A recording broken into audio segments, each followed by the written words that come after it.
नमस्कार मैत्रिणींनो. आज रविवार स्पेशलमध्ये तुमचं स्वागत करते.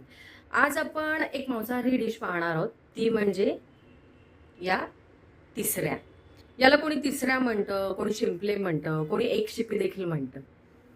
वेगवेगळ्या नावाने ओळखल्या जाणाऱ्या या तिसऱ्या अतिशय चविष्ट लागतात. त्या करण्यासाठी आपल्याला काय काय लागतंय हे साहित्य आज आपण पाहूयात. सर्वप्रथम हे तिसऱ्या करण्यासाठी किंवा हे शिंपले करण्यासाठी आपल्याला एक वाटण करून घ्यायचंय. त्यासाठी मी 1 वाटी सुकं खोबरं घेतलंय. ते भाजलेलं आहे सुकं खोबरं. 2 ते 3 मध्यम आकाराचे कांदे मी उभे चिरून घेतलेले आहेत. हा एक लहान कांदा मी बारीक चिरून घेतलेला आहे. तो मी फोडणीसाठी वापरणार आहे. 7 ते 8 लसणाच्या पाकळ्या वापरल्यात आपण. त्यातल्या 3-4 पाकळ्या आपण त्या मसाल्यासाठी वापरणार आहोत, म्हणजे वाटणासाठी वापरणार आहोत. आणि 2 ते 3 पाकळ्या आपण फोडणीला घालताना ठेचून वापरणार आहोत. इथे मी 4 ते 5 कोकमाची फोडी घेतल्या आहेत. बारीक चिरलेली कोथिंबीर घेतलेली आहे. आणि आपल्याला मसाल्याच्या डब्यातल्या बेसिक मसाल्यांची गरज लागणार आहे. तर आपण लगेचच वेळ न दवडता कृतीकडे वळूयात. मैत्रिणींनो, तिसऱ्या बाजारातून आणल्यानंतर मी त्या स्वच्छ धुवून घेतल्यात 2 ते 3 पाण्याने. कारण त्याच्यात बरीच वाळू असते. काही तिसऱ्या मिटलेल्या असतात, काही उघड्या असतात. मिटलेल्या तिसऱ्या ओपन होण्यासाठी मी त्यात थोडंसं गरम पाणी घालून ठेवलं आहे. आता आपण याच्या वाटणासाठी काय काय लागतंय आणि ते वाटण कसं करायचं आहे हे बघूयात. तिसऱ्यांचं सार करण्यासाठी आपण एक जे वाटण करून घेणार आहोत कांदा खोबऱ्याचं, त्यासाठी मी लोखंडाची कढई ठेवली आहे गॅसवर. आता मी त्यात हे उभे चिरून घेतलेले जे कांदे आहेत ते कांदे घालणार आहे.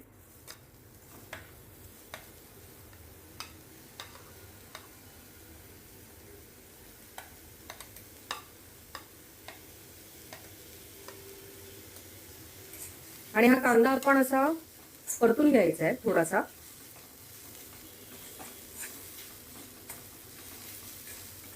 हे कांदा खोबऱ्याचं वाटण करताना आपण हा कांदा खूप जास्त लाल करायचा नाहीये. लक्षात ठेवा, जेव्हा कांदा जास्त लाल होतो तेव्हा तो कॅरमलाइज होऊन पदार्थाची चव देखील थोडीशी गोडूस होण्याची शक्यता असते. त्याच्यामुळे ते फार जास्त कांदा परतून लाल नाही करायचा आपण.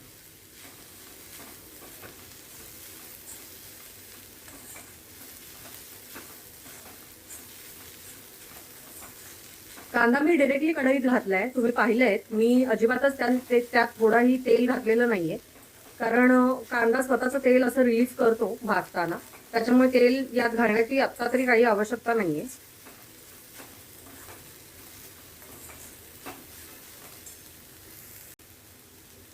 हा कांदा पटकन शिजण्यासाठी आपण यात थोडंसं मीठ घालायचं, जेणेकरून मीठ हे प्रिझर्वेटिव्ह सारखं देखील काम करतं. म्हणजे हे वाटण जर तुम्हाला करून ठेवायचं असेल फ्रीजमध्ये तर ते मीठ घातल्यामुळे जास्त काळ टिकतं. त्याच्यामुळे आपण यात थोडंसं चवीपुरतं मीठ देखील घालू शकतो.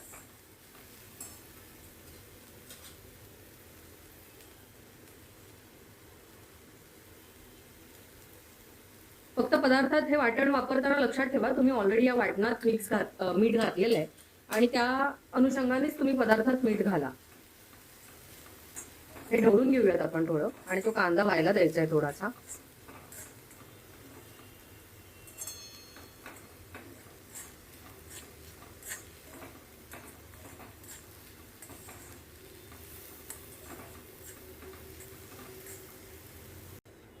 तुम्ही पाहू शकताय कांदा तर थोडासा शिजलेला आहे. तो गुलाबीसर रंगावर आपण परतून घेतलाय आणि अजिबात तेल आतापर्यंत यात घातलेलं नाहीये. आता हे जे मी खोबरं घेतलंय हे माझ्याकडे ऑलरेडी किसून भाजून ठेवलेलं खोबरं असतं. ते खोबरं मी थोडं यात घालणार आहे आणि ते देखील या कांद्यासोबत परतून घेणार आहे. आणि खोबरं घातल्यानंतर मी अशी थोडी मध्येच जागा करून ना या अशा 4-5 ज्या लसणीच्या पाकळ्या आहेत मला घालायच्या आहेत त्या मी घालणार आहे. त्या थोड्या अशा मी परतून घेणार आहे. लागलीच मी थोडंसं तेल यावर स्प्रे करून घेते. आता माझ्या घरी थोडं कमी तेल वापरलं जातं, त्याच्यामुळे मी अगदी थोडंसं तेल हे भाजण्यासाठी वापरून घेते.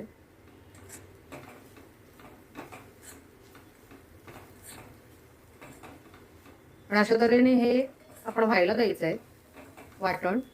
म्हणजे मिश्रण वाटण्यासाठी जे मिश्रण आपण वापरणार आहोत ते थोडं भाजून घ्यायचं आहे व्यवस्थित. हे भाजत असताना तुम्ही त्यात थोडीशी आता हे लसणीचा कच्चेपणा जाईपर्यंत थोडासा भाजून घ्यायचा आपण आणि त्यात थोडीशी कोथिंबीर घालायची. शक्यतो तुम्ही कोवळे कोथिंबीरीचे देठ मिळाले ना तर यात घाला, त्याने देखील उत्तम चव येते या वाटणाची.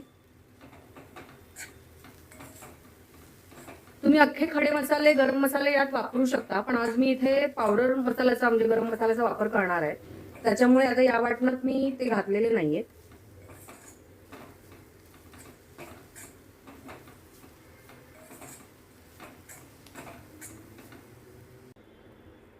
आता या स्टेजला हे बघा, हे अशा पद्धतीने मी भाजून घेतलेलं आहे.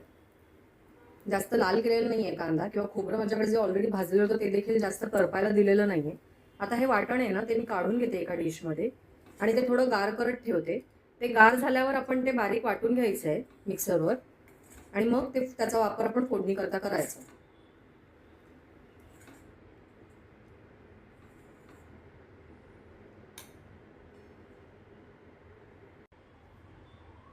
मैत्रिणींनो, तिसऱ्यांचं हे कालवण करण्याच्या कृतीला सुरुवात करण्यापूर्वी मी आता इथे गॅसवर एक पातेलं तापत ठेवलेलं आहे. तिसऱ्या गरम पाण्यात घातल्यामुळे त्या व्यवस्थित ओपन झालेल्या आहेत आणि त्याच्या त्या शिंपल्यांचं एक शखल मी फक्त ठेवलंय आणि बाकीचं जे एक्स्ट्राचं शखल असतं ते काढून बाजूला केलेलं आहे. हे बघा अशा पद्धतीने. किंवा तुम्ही नुसता तो मांसल भाग असतो तो देखील वापरू शकता, पण विश्वास ठेवा, तुम्ही जर ते शखला सोबत वापरलत ना तर त्याची चव अतिशय उत्तम लागते. त्याचबरोबर आपण मगाशी हे जे कांदा खोबऱ्याचं म्हणजे वाटण्यासाठी जो कांदा खोबरं परतून घेतलंय ना ते असं बारीक वाटून घ्यायचंय आपण. आता फोडणीची कृती करताना हे पातेलं तापल्यानंतर मी थोडंसं तेल घालणार आहे त्याच्यामध्ये.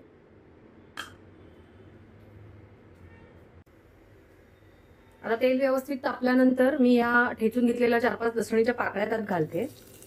हे बघा.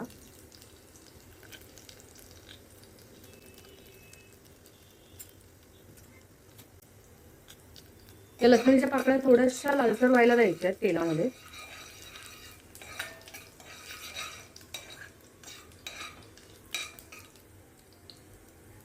त्या लाल झाल्या की आपण हा जो बारीक कांदा एक चिरून घेतलाय तो घालायचा त्याच्यात आणि तो परतायचा आहे.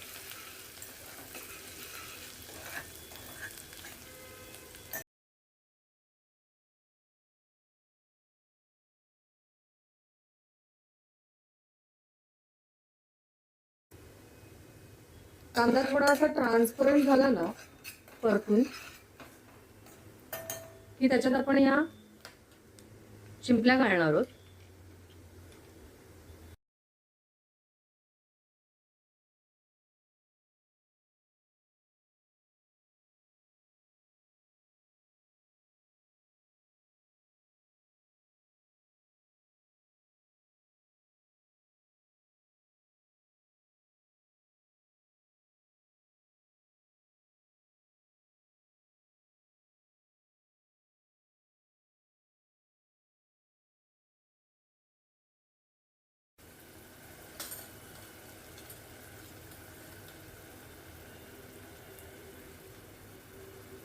हे 2 मोठे चमचे मी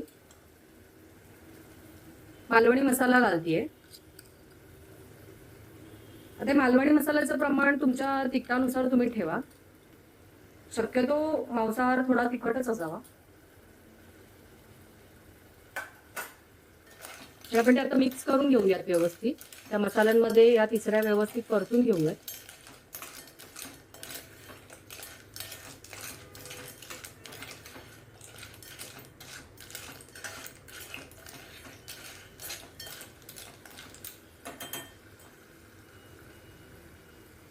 मी थोडीशी कोथिंबीर देखील घालते वरनं.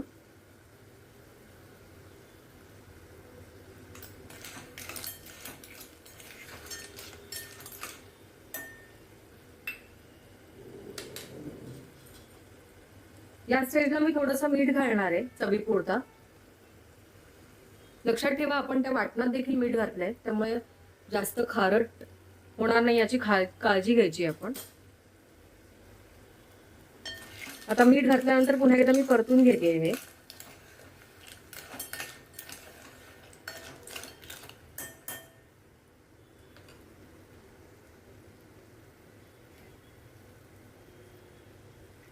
आता मिनिटभर आपण एक झाकण ठेवून थोडीशी वाफ काढूयात. आता हे झाकण बाजूला काढल्यानंतर आपण पुन्हा एकदा हे थोडं परतून घेऊयात.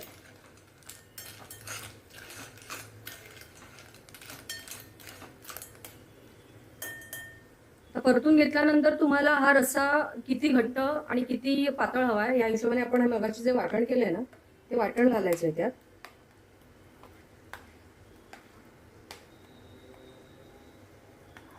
हा रस्सा किंवा हे कालवण जे आहे ना ते भाताबरोबर, पोळीबरोबर किंवा कोणत्याही प्रकारच्या भाकरीसोबत अतिशय उत्तम लागतं. गरम गरम वाफारता भात आणि त्याच्यावर हे तिसऱ्यांचं झणझणीत कालवण, खूप छान कॉम्बिनेशन आहे हे. तुम्ही सगळ्यांनी हे नक्की करून पाहायचंय. आता या वाटणात काही लोक ओल्या खोबऱ्याचा देखील वापर करतात, पण मी शक्यतो फक्त सुकं खोबरंच वापरते याच्यात.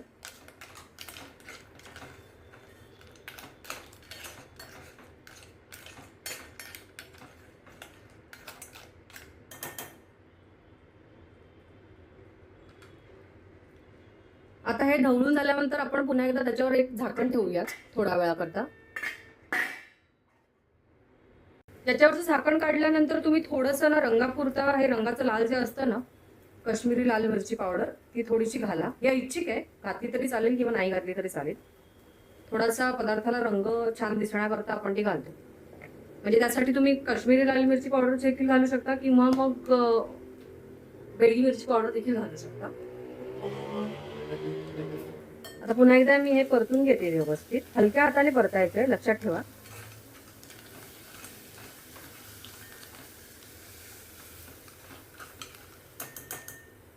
आता हे परतून झाल्यानंतर आपण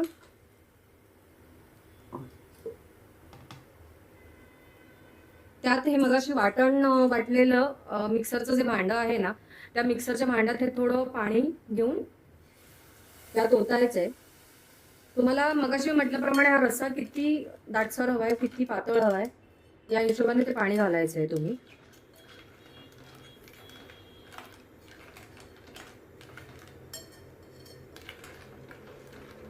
आता मला हे मिश्रण थोडं दाटसर वाटतंय, त्यामुळे मी पाण्याचं प्रमाण थोडं वाढवणार आहे यात.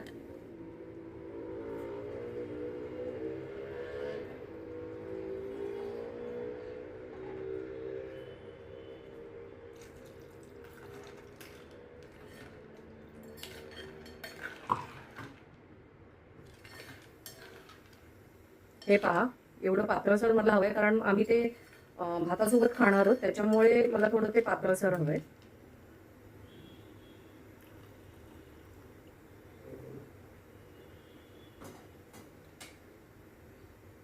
आता या स्टेजला तुम्ही या पदार्थातला मिठाचा अंदाज पाहू शकता.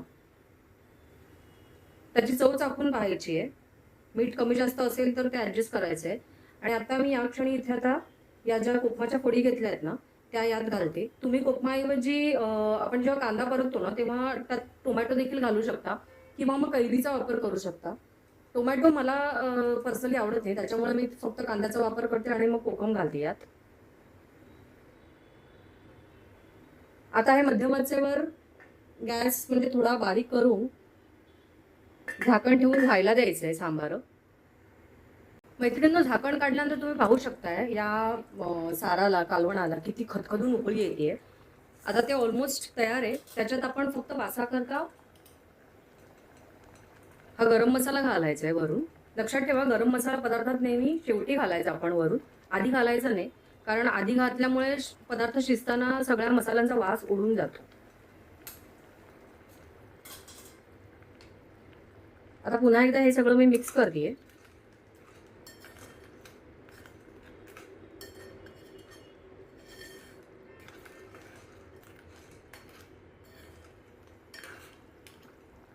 आणि थोडं उकळून झाल्यानंतर हे सार, हे कालवण तयार आहे.